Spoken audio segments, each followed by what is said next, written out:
আসসালামু আলাইকুম। চিনি গুঁড়া চালের পোলাও তৈরি করব। শ্বশুর আজকে খাওয়া দাওয়ার আয়োজন করেছে। এখানে চিকেন নেওয়া হয়েছে, লবণ হলুদ আর টক দই দিয়ে ম্যারিনেট করে নেওয়া হয়েছে। ইটের চুলো বানিয়ে নেওয়া হয়েছে। এই ডেকচিতে পানি গরম করে নেব। আগে দিয়ে দিচ্ছি সাদা তেল, দিয়েছি পেঁয়াজ, কাজু বাদাম, গরম মশলা, তেজপাতা আর একটু আদা রসুন বাটা। এই যে আমার বড় নন্দায় চালটা ভাজছে। গরম পানি দিয়ে দেবো, দিয়ে দেবো স্বাদ মতো লবণ। পেস্তা ভেজে রেখেছিলাম, দিয়ে দিলাম। এবার দিয়ে দেবো একটু ঘি। ঢাকনা দিয়ে ঢেকে কিছুক্ষণ রেখে দেবো।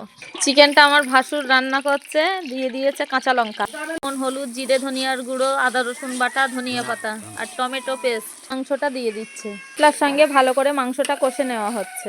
লাল লঙ্কার গুঁড়ো আর কাশ্মীরি লঙ্কার গুঁড়ো ভালো করে কষে নিচ্ছে। ঝোলের জন্য দিয়ে দিচ্ছে গরম করে রেখে দেওয়া পানি। রান্না বান্না কমপ্লিট হয়ে গেছে, পাতা দিয়ে দেওয়া হয়ে খাওয়া দাওয়া শুরু হয়ে গেছে। ভিডিওটি কেমন হয়েছে তোমরাই বলো।